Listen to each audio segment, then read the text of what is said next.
the Overflow podcast. Here we are, episode 1. Wow. Today's the day. Yeah, pretty crazy. It is pretty crazy.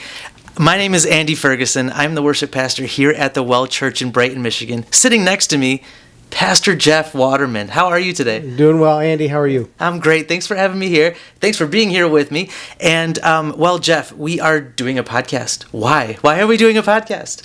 Well, one of the things we thought was to try to carry the Sunday morning experience throughout the week. And sometimes Sunday morning can be less conversational and more just listening, but it'll spur on a lot of questions or a lot of inquiries or thoughts or things like that. So we thought, well, let's carry it on throughout the week. And we thought, well, great idea would be have some people send in their questions that got raised as a result of that sermon on Sunday, and then respond to them. So hopefully we can do that today. Very good. Well, Pastor Jeff, I do want to say, I think in general, you do a really good job about making your messages applicable, practical. I love the stories that you tell, but yeah, I agree with you. There's a bit of that lack of the give and take of the conversation during an actual message or Sunday service itself. So this is a great way for the people to write in, any congregation member, to write in something that was a thought spurred on by the message, a question, a curiosity of just maybe even something about life itself. Hey, how do we navigate these things? So thank you for writing in, by the way. We actually do have some questions. Fantastic. Let's go. Yeah. Here's our first one. And our writer said, how are people to merge the abundant life perspective? I think we're going to have to define that a little bit first. Merging that abundant life perspective with the suffering that we tend to experience continuously throughout this life. Yeah, I think it's a great question, because we do hear Jesus says, a thief comes to steal, to kill, and destroy. This is in John chapter 10. But I come that they may have life and life abundant. And I think you're right that we have to start with identifying what the abundant life is. In the U.S., I think we define the abundant life as more stuff, right? Newer car, bigger house, better vacations, kids got straight teeth. If they don't, then I can get braces for them, and all of that kind of stuff. And the abundant life is attached to materialistic things. What a blessed life. Yeah. Sure. That's the issue. Right. So, but I don't see that that's the life that what's really being talked about in Scripture. The abundant life is this sense of God being present with us. That's why when Jesus is born, he's called God Emmanuel, God with us, right?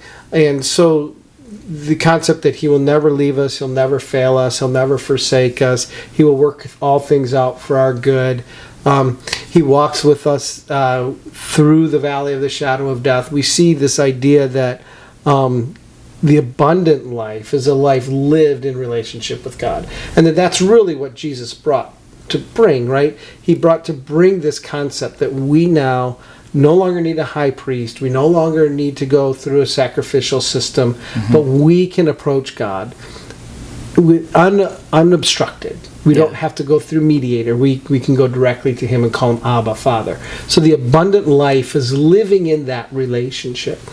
Now, when you look at suffering, we see in Scripture that suffering does a few things for us. James 1 says, count it pure joy when you endure trials or you encounter trials of all kinds, because it brings about maturity, it brings about perseverance, right?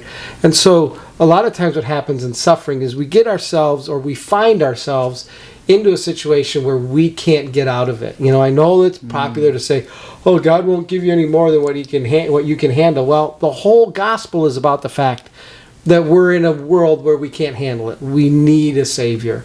And so I think what suffering does is it helps us to make room, or it makes room in our life for God to show up. Because if we don't need him, if we got everything that we could ever need, what do we need him for? And then we wouldn't rely on him, and then we wouldn't see his activity in our life, and we'd think it was all us.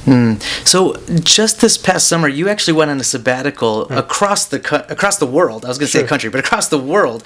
And the abundant life that they're experiencing, it is quite different than our Western abundant life, so to speak. And you actually mentioned that these people, they seemed more joyful than us here. Right.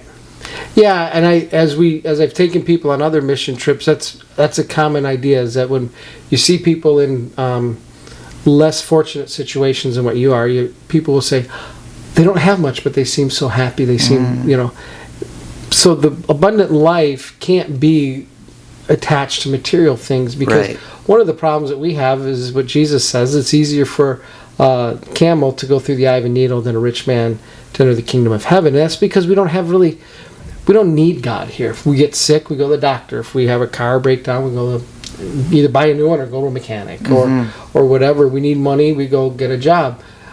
Well, when we don't have the need, when we don't need God for anything, we end up creating a biography rather than a testimony. Right? A biography is, look what I did. I went and got a job. I survived. I made it through. I overcame. God gives me nothing that I can't overcome. But a testimony is, hey, I was in a spot where I couldn't do it, but look at what God did. That is God important. becomes the hero. Yes, that distinction you made this past Sunday, while you were also talking about how hope is realistic. And so we really do need to have this honest self-assessment of who we are and also of who God is. That helps us to bring into perspective how to navigate the sufferings of life while maintaining hope within us. Sure. Yeah. Wow. So would suffering then kind of be similar to God's blessings, where both are used as ways to draw us closer to Him? Yes. Yes, I agree. Easy one there. Very good. Yep. Yeah. Man, that actually leads me, though, to our next question. It's tricky because we recently have learned about some fires that were going on in LA, wiped out most of LA completely. However, our questioner wrote in saying that they had seen there was a house that was completely skipped over by the fire. It seems as if it was totally skipped over, and the gentleman came on the news and he said, well, I'm a believer in God, and he just he helped me, he saved my house, I had faith in him, and he took care of it. Yeah.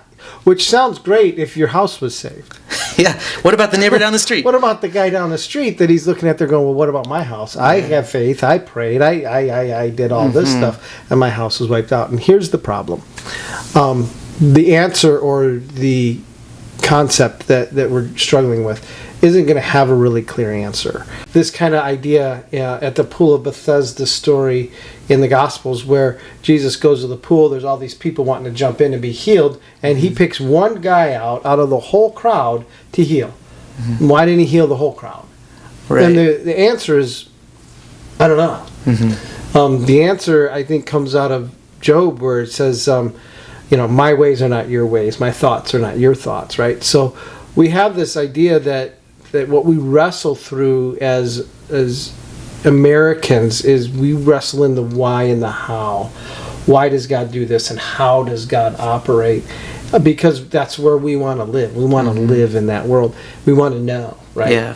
And God says, you don't need to know. I do. So I don't know. Was it that that God saved that house and He didn't save somebody else's? Could be. I'm not saying that didn't happen. But I also know that we see that in other natural disasters. We see it in tornadoes, where a tornado will skip one house and hit another house, or we'll see an earthquake where this house falls in and then the crack goes this way and this house is okay. It's like, what happened here? How does this work? And I still go back to Genesis 3, when Adam and Eve are kicked out of the garden, and they're given a curse, and the curse is sin, death, that comes from sin, right? That we have no way to fully grasp how impacted or how affected we are by the curse of death through sin. We just don't know. Our bodies are decaying. We all get that. The older you get, the harder it is to do things. But also there's this curse that, hey, you're now going to work in a world that is hostile to you. You're going to...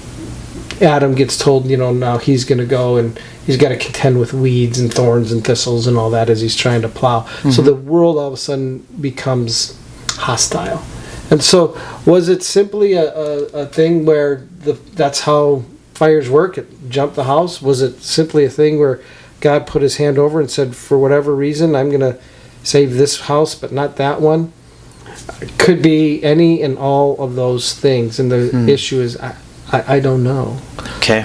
Let me take this from a different angle. I'm looking at the question a little deeper, and this person has actually seen in social media non-believers responding to the gentleman that says, "Hey, God saved my house," what could a response be to these non-believers? How should Christians respond to non-believers when they're asking, why mercy for this house and why not another? Is there a response that we could give other than "I don't know"? I think our most honest response is "I don't know." I think we live in the promise that God is going to work all things out to the good for those who believe and trust in Him. So I think that's where we've got to come. That for whatever reason, if God did save that house, He did it because He's going to work out the situation for that person's good. The same way down the street, the person that got their house wiped out, that if they believe and trust in Him, He's going to work it out for their good. Now, I don't know what that good is. I really don't. And I think if we're really honest and we're really real, the question or the answer is, I don't know. Yeah. I mean, imagine the guy on the pool that didn't get healed. He would say, "Why not me? Yeah. Why him?" And there's no answer to that. I don't know. Over and over and over, Jesus is performing miracles. He healed some lepers. He didn't go out to the leper colony and heal everybody of leprosy. He healed some blind people. He didn't heal every blind person. So it's this... the reason God chooses to do miracles is because for a moment in time, He is entering in, He's putting His kingdom stamp in, He's breaking His kingdom in for His purposes. Yeah. And we often don't know what that is, and we may not know what that is for decades. Yep, so we're talking a bit about having a biblical perspective or a biblical worldview about events. And when you mention about God working things out for the good of those who believe and have faith in Him and love Him and so on, those that are called and chosen, this actually ties into another question that was asked, and this was from an individual who has been married to their spouse for 38 years. Congratulations. And that's a long time, absolutely. Right. And however, so the wife is a believer, has been, and the husband, however, is an unbeliever. How can this wife navigate through the course of life, living and working and loving her husband? How does she lean into God working out everything for good in her life with an unbelieving husband? Do we have any tactics for this person, or does it even matter what this person does or how they live? Yeah, there's a couple places where both Peter and Paul address this idea, right? Peter does it in 1 Peter chapter 3, and Paul does it in 1 Corinthians chapter 7. And he addresses unbelieving spouses specifically. And I love the the prescription that Peter gives, and I can relate to it in my own life. Peter says that the woman should continue to submit herself to the husband, not divorce. Both of them say don't divorce them. If they want to go, they can go, but obviously right now, 38 years, I don't think he's going anywhere. But that they should see you by the way you operate, by the way you live, by the way you adorn yourself, by the way you interact with them. And to put this in a practical sense, I think my mom did it really well. When my mom met my dad, he was a non-believer. They get married. My mom was a Christian, and my dad did just enough to please my mom's Christian parents, to make them think that he was a Christian. But it didn't take real long after they were married before my dad says, "You can do what you want, but I'm not going to church. I'm not going to church." Yeah. And so everything was fine until I and then my sister were born, and my mom is like, "What do I do with these kids now? How do I raise them?" So she wanted to raise us to know Jesus, to love the Lord.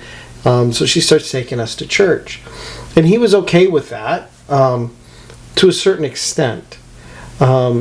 And so my mom, as I spoke to her as I got older and was looking back, she said, I had to be really careful of how much I got involved at church, because I wanted to take you kids to kids ministry and to youth ministry, and I want to be in these women's Bible studies, and I want to she said, I want to do all these different things, serve on all these teams and all that stuff. She said, but I had to understand that when I did that, I was taking time away from him, and I had to really balance that to make him know that he's more important than the church. I think sometimes what happens is we equate the church with God. Yeah. Like, all right, I've got to do all this at the church because I'm honoring God first. Well, you can love God and not be overly involved at the church. You can put him first and not be a church workaholic, if you will.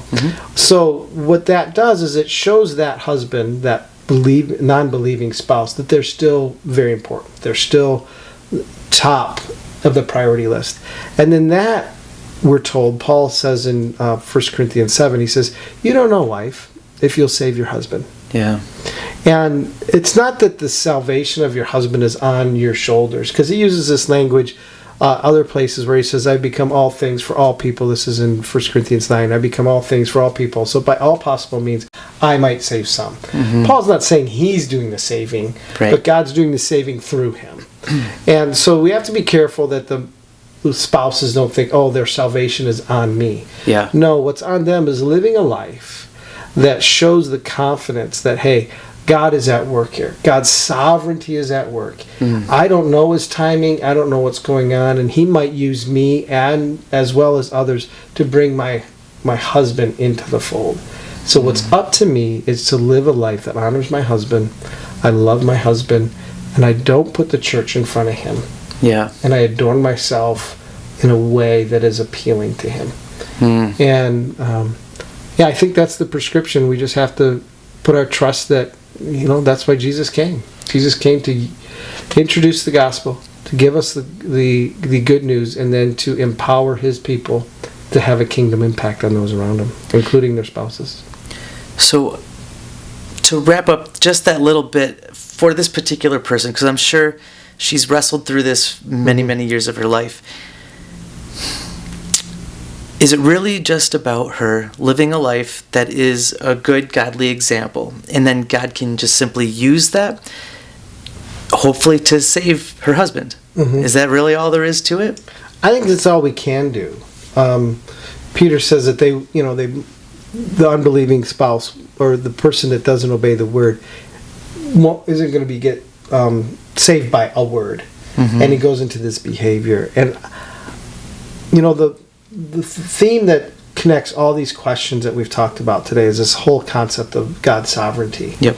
And it's hard for us to trust God's sovereignty. It's hard for us to trust in this idea that God's really at work.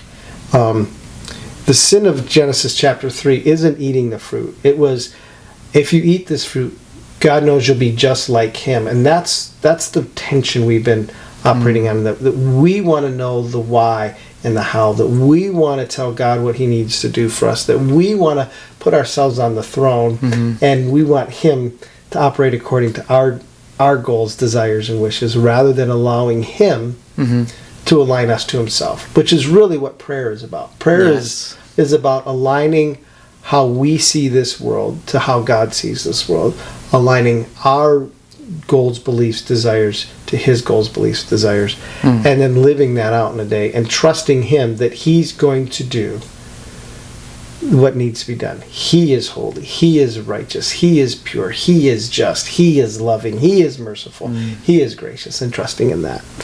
Wow. That's comforting to hear all those things, and to we do need to constantly remind ourselves of these truths, of the character of God. I do need to just close up my story. I just realized I didn't. My dad, after decades, did become a Christian through my wife's stuff. There we go. Through my mom's actions and the way she lived out her life. Through the godly living. She was a good example, Yeah. and he was saved by that. That's fantastic, truly. And again, this is an example of how God works through generations, because here you are, Pastor Jeff Waterman, pastor of a church, and again, you would not have existed if that relationship didn't even happen to begin with. Right. So here we are.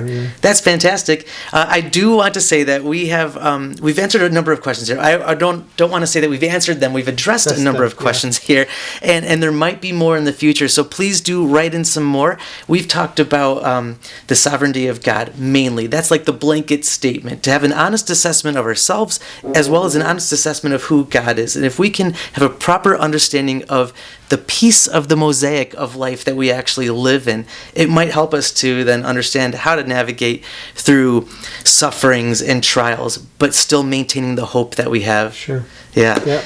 What a great first episode. Well, we could talk for hours, I believe, on all of these things. Yeah, for sure. They've been talking for years. But I think our That's so time good. is up, right? Yeah, our time is up. That's right. Thank you so much, Well Church. We'll see you at our next podcast.